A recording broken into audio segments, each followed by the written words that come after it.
Merci d'être venus nombreux pour la présentation de ce projet de République solidaire. Je ne m'attarderai pas sur le constat. Il est très largement fait ici et là. Mal français, dépression française, déprime, fatigue française. Une chose est sûre, nos problèmes sont réels et les résultats espérés au fil des dernières années ne sont pas au rendez-vous, qu'il s'agisse de résultats en matière de sécurité, qu'il s'agisse de résultats en matière de pouvoir d'achat ou encore d'emploi. Il y a aujourd'hui, à mon sens, un double risque. Il y a d'abord un risque économique de perte de souveraineté, de décrochage vis-à-vis de certains de nos compétiteurs, je pense en particulier l'Allemagne, les pays émergents, et il y a aussi un risque politique. Risque politique qui se concrétise avec la montée des peurs, avec le populisme, qui fait le jeu des extrêmes et des surenchères dans notre pays.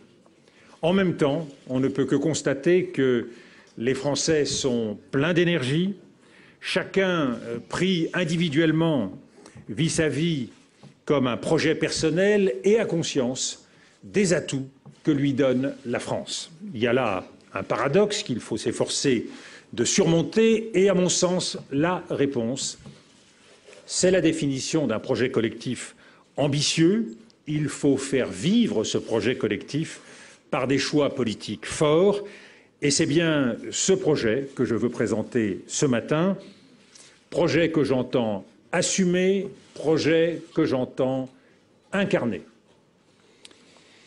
Ce projet, il ne s'est pas fait sur un coin de table, il n'est pas dû au hasard. C'est le fruit d'une expérience et c'est le fruit aussi, parce qu'en politique, ça compte également, c'est le fruit d'un bilan, une politique menée de 2005 à 2007, politique sur laquelle Nicolas Sarkozy a pu s'appuyer pour emporter la bataille des présidentielles. Je rappelle brièvement 3 éléments. De 2005 à 2007, 600 000 chômeurs en moins. C'est l'effort collectif de tout un gouvernement. Et je rends ici hommage à Jean-Louis Borloo, Thierry Breton, Jean-François Copé, Nicolas Sarkozy, ministre de l'Intérieur. Deuxième point de résultat, 2 points de déficit public en moins et pour la première fois, un processus de désendettement qui est engagé dans notre pays à la suite des conférences nationales de finances publiques. Et également, 3e bataille, celle de la compétitivité qui a été menée, un commerce extérieur qui s'est stabilisé par une amélioration de notre compétitivité grâce à de nombreux outils qui ont été mis en place, et notamment les pôles de compétitivité. Ce projet, c'est aussi le fruit de 4 années de combat. Il s'est nourri d'un certain nombre d'alertes, de propositions que j'ai adressées à la majorité comme à l'ensemble des Français. J'ai dit dès 2007 qu'il ne pouvait pas y avoir de politique efficace sans justice sociale, et ce, dès le vote du paquet TEPA qui a fondé l'approche économique et financière du quinquennat. J'ai dit qu'on ne pouvait pas avoir une politique efficace sans rassemblement et qu'il ne fallait pas diviser les Français. Je l'ai y compris redit très fortement à l'occasion des grands débats qui ont été lancés. Je pense au débat sur l'identité nationale, je pense, en réaction au discours de Grenoble, au débat autour de la question des Roms et encore plus récemment, débat sur la laïcité et l'islam. Il faut un rassemblement républicain et rester ferme sur nos valeurs. Nous ne pouvons pas transiger sur nos valeurs que nous devons affirmer avec sérénité. Enfin, j'ai dit qu'on ne pouvait pas réussir avec des demi-mesures, des demi-réformes et sans un véritable sursaut. Ce projet entend tirer les leçons de ces années passées et tirer les leçons de la nouvelle réalité qui s'impose à nous, crise économique et financière, basculement du monde dans la main des pays émergents, printemps des peuples arabes, mais également catastrophe de Fukushima au Japon. Enfin, ce projet, c'est l'aboutissement de nombreuses rencontres avec les Français sur le terrain. J'ai été frappé par leur énergie, même au milieu des difficultés. J'ai vu des hommes à peine sortis de la rue parrainer des SDF et les aider à se réinsérer. J'ai vu des agriculteurs qui, alors même qu'ils n'avaient pas le revenu minimal, continuaient à parler avec passion de leur métier et désiraient continuer à se battre pour produire et pour servir notre pays. J'ai vu des patrons de PME qui se battaient pour faire croître leur entreprise en dépit des graves difficultés de financement auxquelles ils étaient confrontés. J'en ai tiré la conviction qu'un projet pour la France, c'est une véritable refondation qui est nécessaire. Et en 2012, je veux offrir une alternative. Le constat qui est le mien, c'est qu'aujourd'hui, les grands partis sont confrontés à une crise majeure. Mais surtout, les grands partis sont prisonniers de clientèle, ils sont prisonniers d'intérêts, et ils ont donc des marges de manœuvre extrêmement étroites pour proposer aux Français de grands changements. Ils sont donc acculés à des logiques d'adaptation, d'ajustement, d'aménagement. Là où nous le voyons, il faut être beaucoup plus ambitieux et se libérer des idéologies ainsi que des rivalités personnelles qui constituent le lot quotidien de la vie des grands partis, qu'il s'agisse de l'UMP ou du Parti socialiste. Je veux donc que ce projet soit juste, rassembleur. Je veux qu'il tire les leçons des échecs successifs, ceux que nous avons connus depuis 1981, 1988, 1995, 2002 et 2007. À chaque fois des promesses, à chaque fois des désillusions. Je ne participerai pas à une nouvelle aventure politique qui devrait se terminer par de telles désillusions, parce que c'est tout simplement la mort de la politique et mettre en péril notre République et notre démocratie. Quand nous faisons des propositions, nous les hommes politiques, nous devons être capables de les assumer, mais surtout, et c'est là le grand manque, la grande lacune de la politique nationale, nous devons nous en donner les moyens de réussir, c'est-à-dire nous doter des outils. En politique, il faut des principes. Nous avons la chance d'être un pays républicain avec des principes forts. Il faut également des outils. Aujourd'hui, ceux qui dirigent notre pays et ceux qui la dirigeront, droite et gauche, n'ont pas à leur disposition les outils. C'est conduire une voiture sans volant. Cela explique à quel point il y a un décalage entre les promesses et les réalités. Alors, je pose un point de départ. J'ai parlé de révolution de la dignité. Je peux parler, pour ne pas effaroucher quiconque, de société de dignité. Mon point de départ, c'est la dignité du citoyen. Il faut en effet inventer le citoyen, car depuis 1789, le citoyen, c'est le grand oublié de la République française. Inventer le citoyen, c'est répondre à 4 exigences et se doter de 4 outils qui permettront à ce citoyen de s'affirmer. La première exigence, c'est donner aux citoyens la capacité d'exister, et c'est pourquoi je propose un revenu citoyen. Le revenu citoyen, c'est une garantie de revenus fixée à 850 € par personne au-dessus de 18 ans. Je rappelle qu'il y a aujourd'hui en France 8 millions de personnes qui touchent moins de 750 €. Donc vous voyez le progrès que nous engagerions avec un tel revenu garanti. C'est donc pour 5 millions de personnes, 850 € garantis. Et c'est par ailleurs un coup de pouce au pouvoir d'achat pour tous ceux qui touchent moins de 1 500 €, entre 850 € et 1 500 €. Il y aurait donc une part dégressive du revenu citoyen affecté à ceux qui sont en dessous de 1 500 €. Cela concerne 20 millions de Français. Ce revenu citoyen permettra à chacun de vivre dignement, d'exercer sa citoyenneté. Et il y a pour moi, derrière ce revenu citoyen, un double avantage. Le premier, c'est que nous poserions ainsi les bases d'un nouvel ordre social avec à la fois plus de transparence du système d'aide et plus de justice. On pourrait ainsi rompre avec la logique d'assistance en donnant à chacun la possibilité de choisir sa vie. C'est donc plus de dignité, plus de liberté et plus de sécurité. Il y a un deuxième avantage, c'est que ce revenu citoyen constitue un outil de dynamisme économique, puisque c'est la possibilité pour les jeunes de se construire un véritable chemin d'autonomie. L'utilisation de leur revenu citoyen sera liée, parce que je sais qu'il peut y avoir des inquiétudes chez les parents notamment, en se disant mais que vont-ils faire de cet argent? Eh bien, ce revenu citoyen pour les jeunes entre 18 et 25 ans sera lié à des dépenses de formation, d'entreprise, création d'entreprise ou de logement à travers la création d'un compte. C'est la possibilité également pour plusieurs personnes, ceux qui le désireraient, de mettre en commun ces ressources pour créer une entreprise solidaire. Il y aurait là donc un pécule de départ à partir duquel de nouvelles initiatives économiques pourraient être lancées.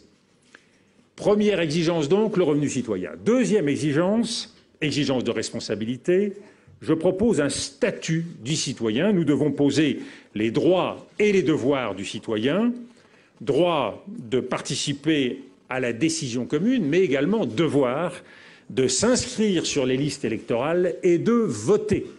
Ça veut bien sûr dire la reconnaissance du vote blanc. Nous changeons la démocratie française. Vote obligatoire, ça veut vraiment dire que chacun participe, chacun s'exprime. Nous sortons des logiques populistes dans lesquelles nous sommes aujourd'hui. C'est donc une nouvelle façon de vivre en commun. Droit également de bénéficier des services publics, mais devoir de payer l'impôt. Tous les Français devront payer l'impôt, même à titre symbolique. C'est cela une nation engagée avec un destin commun et avec des devoirs communs. Troisièmement, droit à un jugement impartial, mais aussi le devoir de concourir à la justice de son pays comme juré d'assises. Enfin, droit d'être protégé dans sa vie et dans ses biens par la nation, mais aussi le devoir de participer à la défense de son pays quand c'est nécessaire. La troisième exigence, et donc le troisième outil, l'exigence, c'est la participation, l'outil, c'est la mesure de ses facultés, et pour cela, je propose donc un impôt citoyen. Sortons de cette complexité fiscale dans laquelle nous sommes plongés, sortons de cet épuisement psychologique dans lequel nous sommes placés, recevant tous les 2-3 mois des feuilles d'impôt en tout genre. Je propose un impôt citoyen simple. Là où les grands partis ont fait de l'impôt une machine compliquée pour distribuer des cadeaux aux uns ou aux autres, l'impôt citoyen que je veux créer doit être compréhensible par tous. Je veux un seul grand impôt sur le revenu, progressif et payé par tous. Cet impôt prendra en compte tous les revenus, y compris ceux du patrimoine. Et pour les très hauts revenus au-dessus d'1 million d'euros par an, nous devons demander un réel effort à hauteur de 60% de l'ensemble des revenus. Quatrième exigence, c'est l'engagement au service de l'intérêt général. Et l'outil, c'est la création d'un service citoyen obligatoire pour les jeunes entre 18 et 25 ans pour qu'ils fassent l'expérience de la vie en société, du brassage social et de l'intérêt général. Ce service citoyen mettrait ainsi pendant 12 mois fractionnables par période de 2 ou 3 mois leur énergie et leurs compétences au service de tous. Il y a, nous le savons, partout des besoins immenses dans notre nation, soutien scolaire, aide médicale, assistance juridique de proximité, mais je pense aussi à l'entretien des bâtiments historiques, au volontariat, à la coopération à l'étranger, à des initiatives associatives. Voilà un ensemble de tâches qui devraient relever de ce service citoyen. Ce service, et c'est l'originalité de la proposition que je fais, devrait être ouvert à tous, et donc au-delà de 25 ans, tous les âges, de façon à fédérer les initiatives, à mobiliser les énergies, et notamment pour l'encadrement et le parrainage des plus jeunes. Nous ne disposons plus du vivier de l'encadrement militaire, donc il faut que toutes les bonnes volontés, que tous ceux qui le souhaitent, ceux qui souhaitent prendre une année sabbatique pour se consacrer au service des autres, puissent le faire en préservation de leurs droits sociaux. Alors cette révolution de la dignité, elle a un prix. Le prix, c'est celui du revenu citoyen. Je reviendrai tout à l'heure sur le chiffrage de ce projet.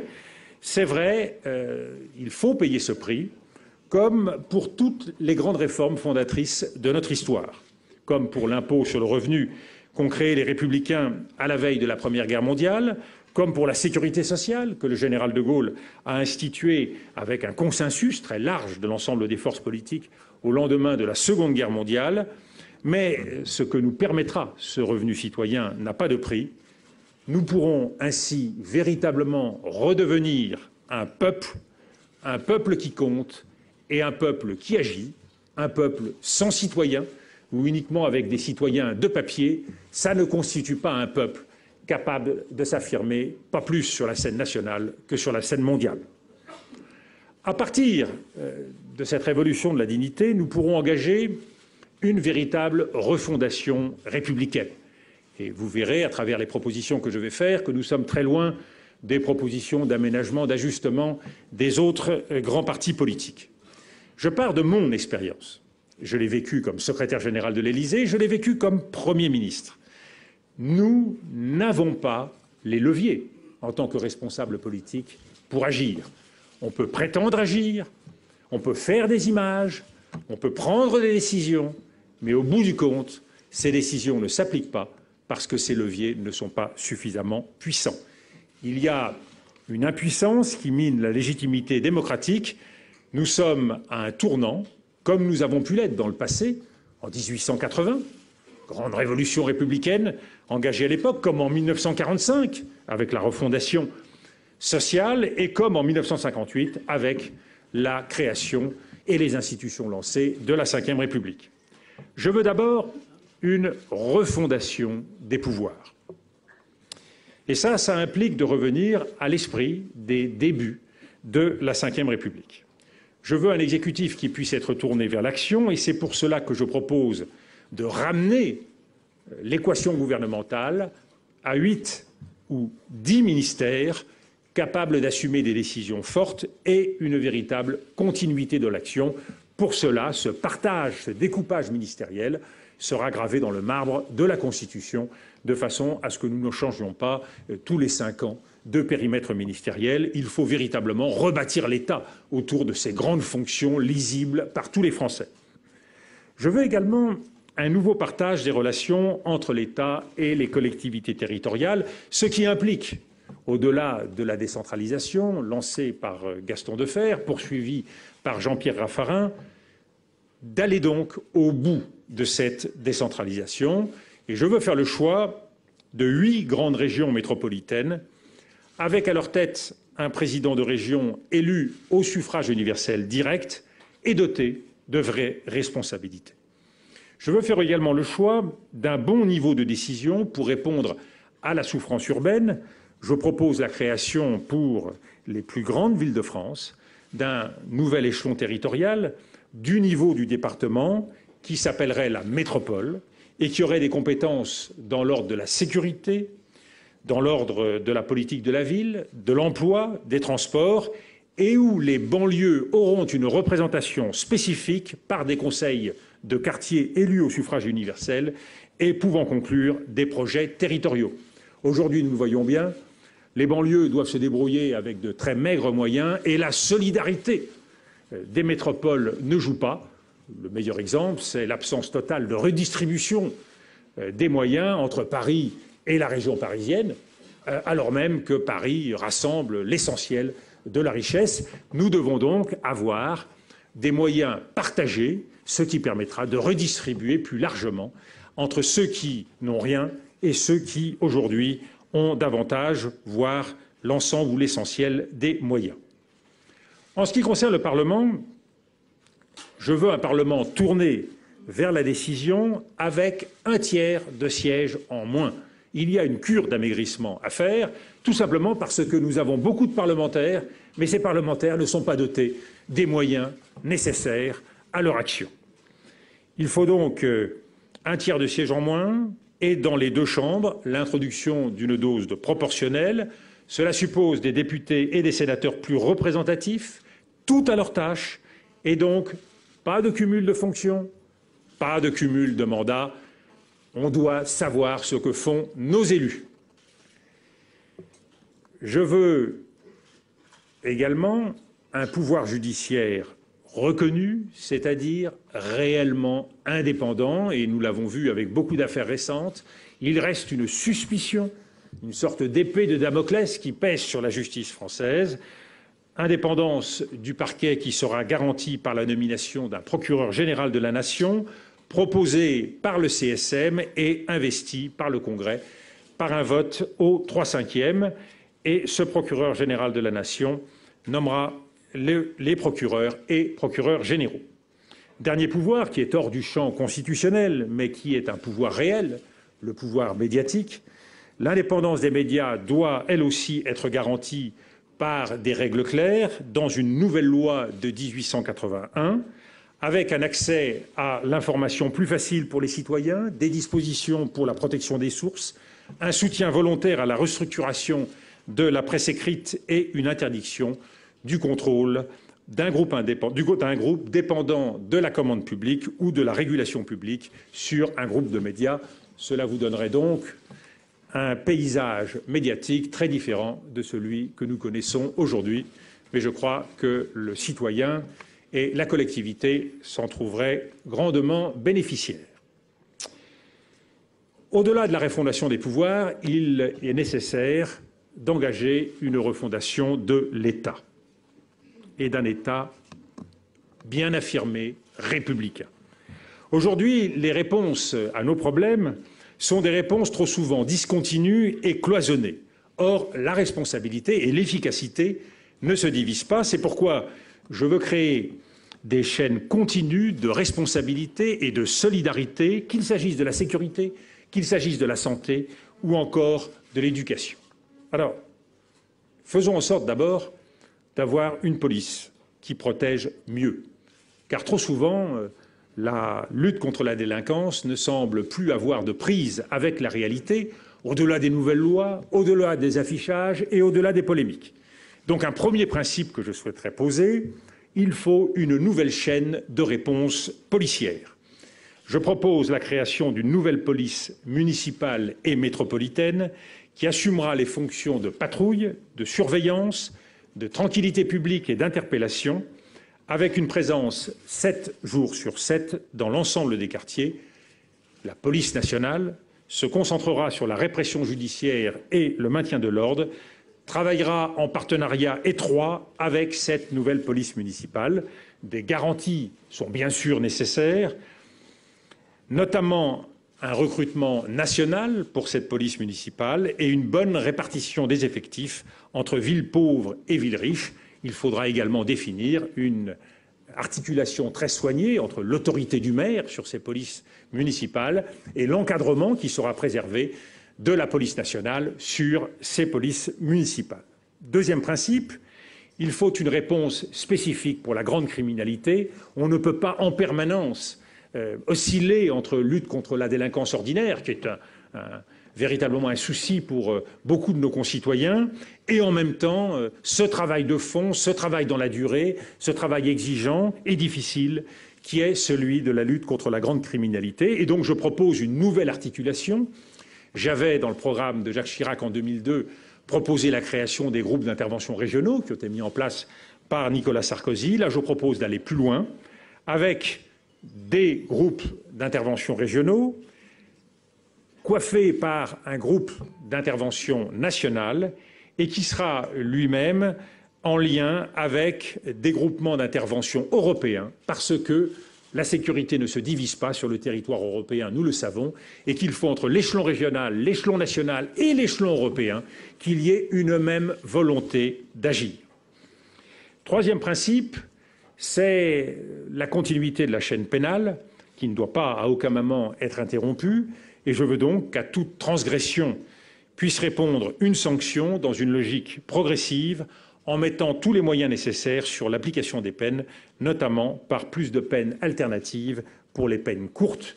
Il y a aujourd'hui trop souvent des règles qui ne sont pas appliquées, trop souvent des sanctions qui ne sont pas prises, faute de moyens, faute de capacité à juger dans les délais. Police donc, en ce qui concerne toujours les piliers de la République, l'école. Je veux une école plus juste Et rendre l'école juste, c'est créer l'unité et la continuité dans le parcours des élèves grâce à des cités scolaires qui réuniront sous une direction commune tous les établissements qui ont la responsabilité des élèves de 3 jusqu'à 18 ans. Aujourd'hui, nous avons un éparpillement et les élèves passent école, collège, lycée de main en main sans que cette continuité et ce suivi des élèves puissent être suffisamment possibles. Donc, nous créerons des cités scolaires, ce qui nous permettra de créer une nouvelle forme de carte scolaire, ce qui permettra de dépasser le moule du collège unique en scindant une école du socle de 3 à 14 ans et une école de la détermination de 14 ans à 18 ans, offrant une orientation et une spécialisation progressive. Nous retrouvons donc une unité et un suivi de l'ensemble de nos enfants. Rendre l'école juste, c'est bien sûr aider ceux qui en ont besoin, ceux qui en ont aussi le plus besoin, par un droit personnalisé à l'enseignement prioritaire. Nous avons essayé les politiques de zonage avec les limites que nous avons tous constatées. Je propose donc de reconnaître un droit personnalisé par élève à l'enseignement prioritaire, qui sera donc attaché de façon anonyme aux élèves en fonction de critères sociaux ou scolaires, en rupture avec la logique de zonage. Rendre l'école juste, c'est aussi ne pas s'arrêter au bâtiment de l'école, c'est franchir les murs de l'école grâce à des salles d'études dans les immeubles de banlieue ou les communes défavorisées pour offrir du soutien scolaire dans le cadre du service citoyen. Il y a aujourd'hui trop d'inégalités entre ceux qui bénéficient de milieux familiaux qui les accompagnent et les encouragent et ceux qui n'ont pas la possibilité d'un tel soutien, d'un tel appui. Il faut donc compenser cette différence. Toujours dans cette exigence républicaine, une santé plus accessible. Je veux là encore que cette continuité de la chaîne de responsabilité soit rétablie et donc bâtir une chaîne de soins cohérente face au risque d'une médecine à 2 vitesses. Il faut repenser l'hôpital public décentralisé avec un ancrage territorial plus fort depuis le dispensaire dans chaque commune adossé à une pharmacie, jusqu'à un pôle universitaire de pointe dans la métropole régionale, et entre les deux, organiser des hôpitaux de proximité qui pourront faire le lien. Mais ça veut dire donc rétablir une chaîne de soins de façon à ce que chacun de nos concitoyens puisse avoir une réponse à ces problèmes. Également, je veux que soit créée une unité entre le financement et la dépense, grâce à une nouvelle gouvernance de la santé au moyen d'une caisse maladie unique pour tous et qui sera régionalisée. Quatrième ambition, toujours dans cette refondation d'un État républicain, je souhaite que nous puissions mettre à plat notre politique d'intégration et d'immigration, en distinguant bien sûr l'immigration légale de l'immigration irrégulière. En ce qui concerne l'immigration légale, nous devons dépasser l'empilement des titres de séjour précaires qui constituent la règle aujourd'hui. Je veux renouveler notre tradition d'intégration républicaine par un titre de séjour unique, au droit progressif, qui crée un parcours d'intégration assorti d'obligations dans la continuité des contrats d'accueil et d'intégration que j'ai généralisés en 2006. Il faut innover également en développant le droit aux allers et retours pour cette immigration légale, ce qui peut créer des dynamiques de co-développement avec les pays d'origine et plus de souplesse pour les besoins de notre économie. En ce qui concerne l'immigration irrégulière, nous avons besoin d'outils réalistes alors que nous ne regardons pas en face la réalité de cette immigration, de ceux qui sont sans papier chez nous. Prenons acte de la durée de séjour de ceux qui sont en attente, soit d'une expulsion, soit d'une régularisation, et créons un statut d'attente permettant de mieux connaître les populations, de les recenser et de les suivre. Nous devons enfin renforcer les politiques européennes de maîtrise des flux par une meilleure coordination au niveau de l'agence Frontex. Au-delà de cette refondation des pouvoirs, de cette refondation de l'État républicain, je crois important de proposer à nos compatriotes de nouveaux services publics qui garantissent leurs droits sociaux. Entre l'État d'un côté, le marché de l'autre, il y a une troisième voie qui est celle de la régulation qui doit être complétée par l'intervention ciblée de la puissance publique. Nous devons, et c'est la règle que nous apporte la mondialisation, prendre en compte le besoin de plus de cohérence, de plus de volonté, je ne dis pas de plus de dirigisme, mais de plus d'accompagnement de nos citoyens. Je veux prendre deux exemples de services publics qui me paraissent s'imposer. Il y en aurait bien sûr d'autres qui pourraient être développés. D'abord, la crise de 2008 l'a montré, nous avons besoin d'un grand service public bancaire.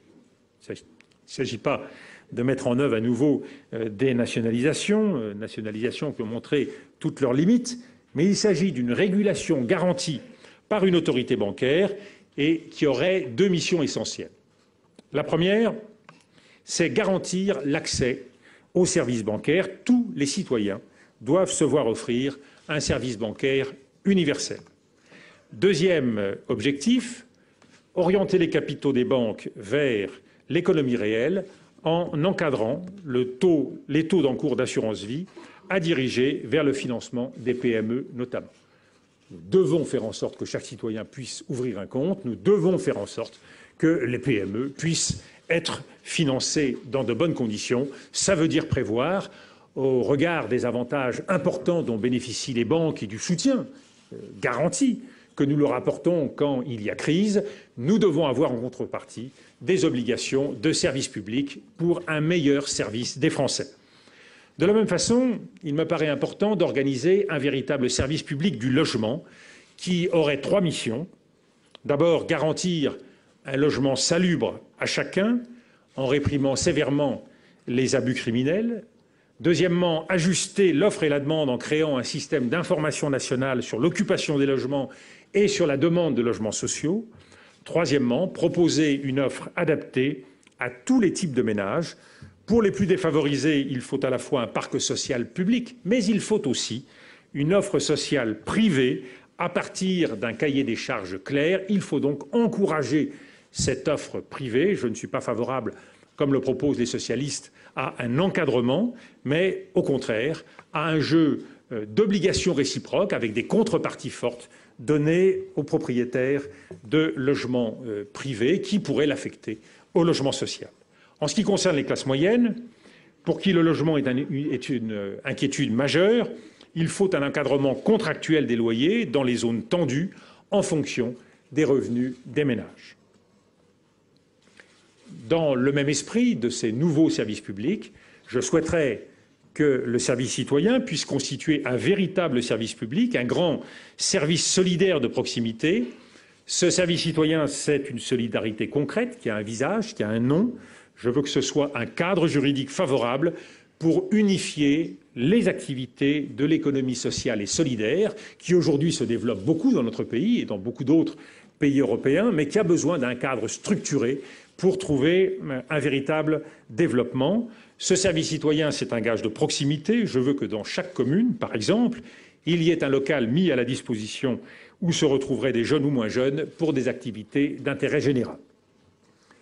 Au-delà de cette refondation politique, il faut une véritable transformation de notre modèle économique. Et j'estime que face à la mondialisation, il n'y a pas de fatalité. Nous pouvons devenir des pionniers dans la nouvelle économie mondiale de la sobriété énergétique et de l'innovation technologique, à condition de définir les bons leviers. Alors quels sont ces leviers? Le premier levier, me semble-t-il, c'est une fiscalité intelligente qui pilote l'économie et enclenche un changement de comportement. Je propose donc, dans ce sens, la création d'une TVA dite 3E, une TVA emploi, environnement et exportation. Cette TVA sera écomodulable. Elle pourra varier entre des taux de 19,6 et 24,6 points pour certains produits exceptionnels, bien sûr, en fonction de critères écologiques de production. Cela permettra d'engager une transformation de nos modes de consommation vers plus de responsabilité et de sobriété. Cette TVA sera également sociale. Elle permettra de réduire le coût du travail de 4 points d'un coup. Nous avons besoin d'être plus compétitifs et donc nous avons besoin de réduire le coût du travail. Elle serait fixée à un niveau moyen de 22 points. Cela signifie un véritable choc de compétitivité, l'équivalent de ce que pouvait être dans le passé une dévaluation. Cette TVA sera juste car elle ne pèsera pas sur le taux des produits courants, qui est de 5,5% et qui le restera. Cette TVA est efficace car elle rétablira mécaniquement l'équilibre avec les productions étrangères en pesant sur les importations. Le deuxième levier dont nous avons besoin, c'est celui permettant de mobiliser l'ensemble des énergies. Et pour moi, la mobilisation, c'est d'abord la participation des salariés à la décision par l'invention, la définition d'une cogestion à la française. Les salariés doivent avoir un tiers des sièges au conseil d'administration et de surveillance, et nous verrons alors un véritable infléchissement dans les entreprises avec une meilleure prise en compte du pouvoir d'achat, de l'emploi, des conditions de travail. C'est un nouveau rapport de force qui s'instaure, qui crée les bases d'un véritable dialogue social et le respect entre les uns et les autres. La mobilisation, c'est aussi la participation des salariés à la réussite de l'entreprise. Je propose de rendre obligatoire la participation aux bénéfices que j'avais développés à Matignon et de développer les plans d'actionnariat salarial. La mobilisation, c'est enfin la bataille de l'emploi, mais là aussi, nous le voyons, nous arrivons aux limites des outils actuels. Il faut prévenir le chômage autant que le guérir, et je propose donc un service public des parcours professionnels où les conseillers de Pôle emploi ne verraient pas seulement les personnes au chômage, mais aussi avant et après, pour un véritable suivi professionnel. Il faut développer et unifier les missions de la formation professionnelle en développant la valorisation et la sécurisation des parcours individuels dans la lignée de ce que j'avais fait et mis en œuvre en 2006 avec les contrats de transition professionnelle. Le troisième levier, c'est un pilotage fort de notre économie. Nous souffrons trop souvent d'incohérences dans les choix qui sont faits, de tentations comme celle du mécano économique ou industriel. Il nous faut un véritable instrument de pilotage pour être plus efficace et donc un Conseil national stratégique. Il rassemblera sous l'autorité du président de la République et du gouvernement toutes les forces politiques et sociales du pays, et notamment les présidents de région, les commissions parlementaires, les partenaires sociaux et les entrepreneurs.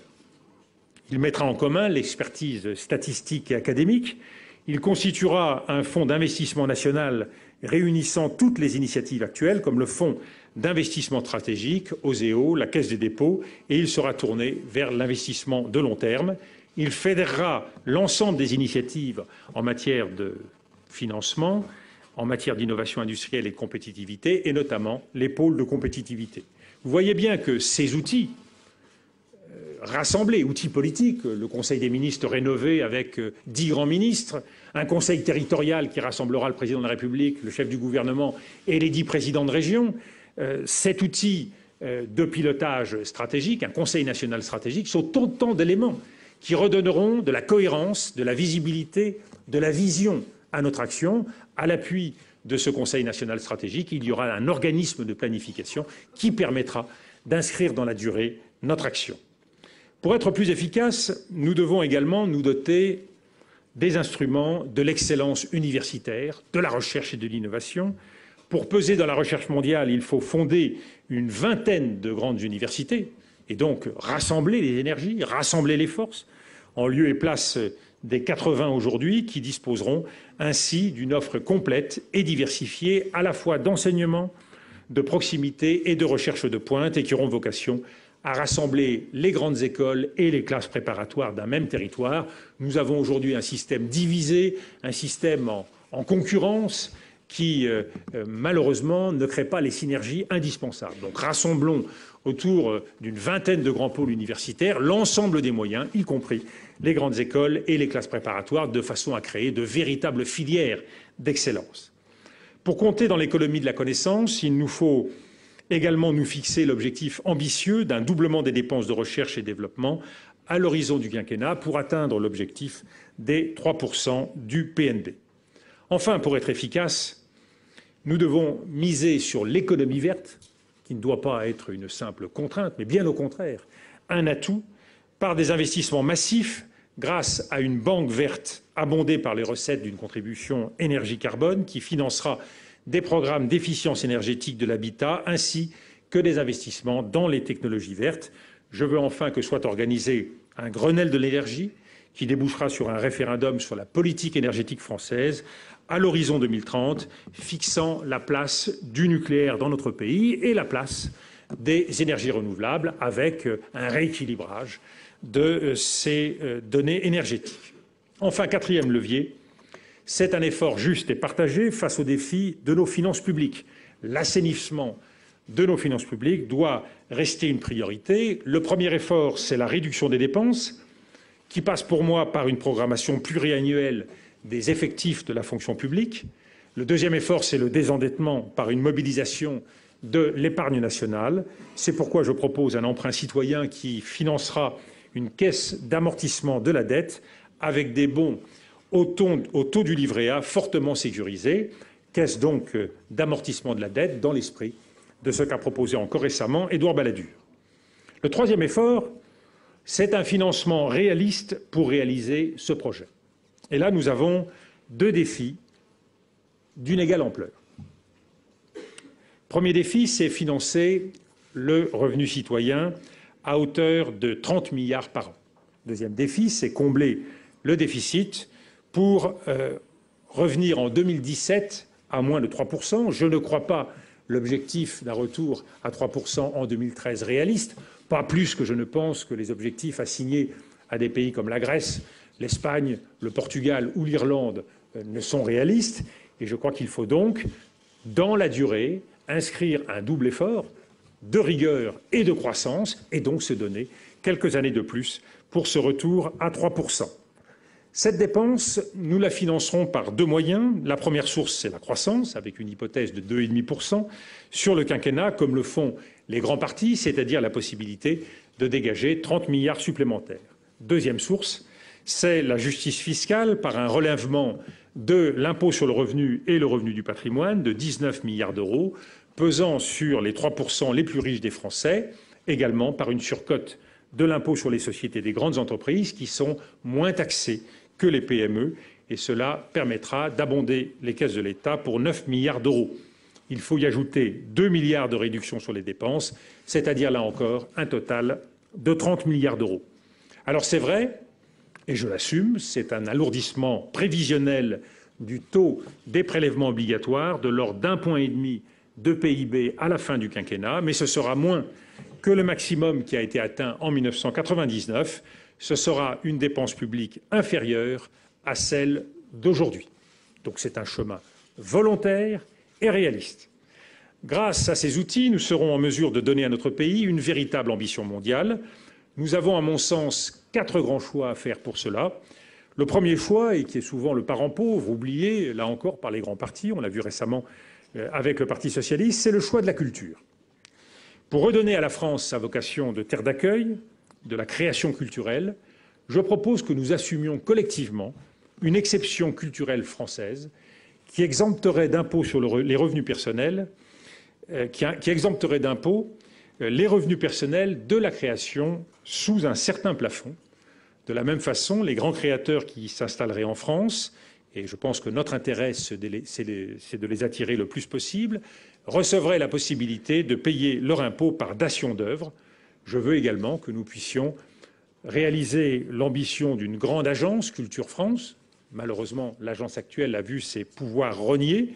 Il faudrait donc élargir ses moyens et ses capacités pour mieux accompagner notre création vers l'étranger. Deuxième choix essentiel, c'est celui de l'Europe. À nous de prendre une fois de plus l'initiative pour relancer l'Europe par son cœur. On a fait l'élargissement à 27, il faut maintenant redonner vie à cette Europe, lui redonner une capacité d'action pionnière. Et je propose la création d'un haut conseil franco-allemand doté d'un secrétariat permanent et matérialisé par des conseils des ministres communs mensuels. C'est entre la France et l'Allemagne que doit se jouer le socle de la gouvernance de l'euro, par un grand accord mettant l'ensemble des dossiers sur la table, la convergence budgétaire par plus de rigueur, mais aussi une stratégie de croissance par l'investissement et les grands projets, notamment au moyen d'euro-obligations. La situation difficile de l'économie française et la situation financière de la France nous a conduit à nous aligner sans condition devant l'Allemagne. Notre relation avec l'Allemagne, c'est une relation économique, financière, mais aussi une relation politique, stratégique. C'est un véritable enjeu pour constituer une puissance européenne. Il y a donc matière, dans le débat, à rééquilibrer nos relations avec l'Allemagne. Le troisième grand choix, c'est le choix du monde. Quand on fait le choix du monde, il ne faut jamais oublier les atouts dont nous disposons. Et parmi ces premiers atouts, c'est bien sûr l'outre-mer. L'outre-mer avec tout ce que l'outre-mer représente sur le plan économique, sur le plan humain, sur le plan culturel, sur le plan historique. Et je souhaite donc que l'outre-mer puisse rester cet atout d'envergure, ce qui veut dire faire en sorte que l'outre-mer puisse rester une priorité pour la France. Dans cette vocation mondiale de la France, dans ce choix du monde pour la France, nous devons bien sûr défendre notre vision du monde. Ça veut dire rester en initiative sur les crises. Et pour cela, il faut, à mon sens, se doter d'un nouvel outil pour mobiliser l'ensemble des ressources d'expertise dans un conseil de politique étrangère auprès du président de la République, de façon à éclairer ses choix. Il y a eu des intuitions et des actions que j'ai soutenues au cours des derniers mois, mais nous devons encadrer la réaction de la France dans des situations de crise et donc éviter tout atermoiement, tout risque d'hésitation, tout risque d'agitation. Pour cela, un Conseil de politique étrangère pourrait inscrire dans la durée, à travers des propositions en continu, la possibilité pour la France de répondre à l'ensemble des défis. De la même façon, il nous faut une méthode claire pour gérer nos opérations extérieures qui, là aussi, au fil du temps, donnent un sentiment parfois d'improvisation. Nous ne pouvons pas permettre et nous ne devons pas laisser nos armées dans des situations difficiles, sans mission claire sur des théâtres extérieurs, pas de mission sans mandat international, sans calendrier contraignant et sans stratégie politique clairement définie de la part de la France. Vous l'aurez compris, ça veut dire engager un calendrier de retrait rapide pour l'Afghanistan. Je crois que la chose progresse dans les esprits, au plus haut niveau dans notre pays, car on voit bien, au-delà des cocoricots de certains militaires de grands pays, que la réalité n'est pas celle qu'on croit. Partir, ça ne veut pas dire mettre la clé sous la porte, ça veut dire préparer les choses. Préparer les choses aujourd'hui, c'est quoi? C'est un grand rassemblement national afghan qui ne sera pas possible tant que la menace d'un retrait ne sera pas sur la table. L'ensemble des forces doit se réunir. De la même façon, ça veut dire un rassemblement régional, une conférence régionale de l'ensemble des pays de la région qui aujourd'hui sont spectateurs de la crise afghane et qui ne prennent pas leurs responsabilités, l'Iran, la Russie, la Chine, le Pakistan, l'Inde, et qui n'accepteront pas un chaos à leur porte. Le début donc de la responsabilité, c'est la prise de conscience par les Afghans eux-mêmes et par les pays de la région de leurs responsabilités. Et à partir de là, nous accompagnerons politiquement, stratégiquement, économiquement l'Afghanistan. Au-delà de cette nouvelle méthode sur les théâtres extérieurs, nous avons besoin d'une véritable ambition et d'une véritable adaptation au nouveau monde. Et je propose que notre diplomatie soit largement redéployée vers les pays émergents où l'essentiel des enjeux se situe aujourd'hui. Quand nous voyons l'économie allemande tourner vers les pays à forte croissance dans le monde, c'est-à-dire vers les pays émergents, et que nous restons tournés vers des pays à faible croissance, il y a aujourd'hui un cap à franchir, il y a une ambition à fixer si nous voulons avancer. Enfin, nous avons un devoir d'indépendance et je reste convaincu que le retour dans le commandement intégré de l'OTAN n'est pas un atout pour la France. Sortir donc du commandement intégré de l'OTAN de façon à retrouver l'ensemble de nos marges de manœuvre, de façon à pouvoir peser et à assumer au coup par coup notre décision de participation et par ailleurs, parce que c'est la nécessité, développer une Europe de la défense. Il y avait l'espoir que l'Europe de la défense se développerait à la faveur du retour de la France en commandement intégré. À l'évidence, ce n'est pas le cas et c'est même l'inverse. Quatrième grand choix, c'est celui de l'exportation. Nous avons les moyens de peser dans l'économie mondiale en faisant de nos PME le fer de lance de l'exportation grâce à une politique de filière qui intègre les grandes entreprises, les PME, le secteur bancaire pour développer le tissu d'entreprises de taille intermédiaire qui nous manque. Donc cette ambition de l'exportation à travers la redistribution des pouvoirs en France, et y compris ces 8 grandes régions qui constitueront des territoires stratégiques et qui permettront de porter nos entreprises à l'étranger. Nous devons également faire valoir nos intérêts, notamment dans le cadre européen, en appelant à une série de grandes négociations avec nos partenaires commerciaux principaux, à partir d'une règle de réciprocité qui aujourd'hui n'est pas respectée et qui ne nous permet pas de lutter à armes égales avec nos compétiteurs. Vous le voyez, il y a des solutions. Elles demandent du courage, de l'expérience, de la mobilisation et de la détermination. Ce projet, je vous l'ai dit, j'ai vocation à l'incarner, mais il doit être porté par les Français. Cela signifie que commence pour nous, à République solidaire, un nouveau temps, le temps d'un large débat démocratique, de réflexion, d'enrichissement. C'est pourquoi nous avons ouvert sur le site de République solidaire et sur le réseau social un forum de discussion citoyenne sur l'ensemble de ces orientations. Nous nous réunirons le 19 juin dans le cadre d'une convention de République solidaire pour débattre et fixer les principales orientations qui constitueront véritablement le message de notre mouvement dans la campagne présidentielle. Je tiens tout particulièrement à remercier l'ensemble des bénévoles qui nous ont permis d'organiser les choses aujourd'hui. Nous sommes, vous le savez et le constatez tous les jours en matière politique, dans une période printanière, d'où le sentiment un peu de participer à une kermesse politique. Beaucoup d'appétit, beaucoup de nouveaux visages qui apparaissent sur la scène pré-présidentielle. Je pense que le véritable paysage politique va se clarifier au fil des mois. Je veux donc faire les choses dans l'ordre, ne pas mettre la charrue avant les bœufs. J'estime que, pour être crédible, il faut un projet fort, un projet qui serve les intérêts de la France. Viendra le temps de l'élection présidentielle. Ce temps n'est pas venu. Les Français ne sont pas au stade de la sélection des joueurs pour le match. Donc respectons ce temps. Concentrons-nous sur ce qui constitue l'essentiel, présenter une alternative aux Français, et c'est ce que j'ai voulu faire aujourd'hui en vous présentant les grandes orientations de notre projet. Voilà, je vous remercie. Voilà, vous venez d'assister à la conférence de presse.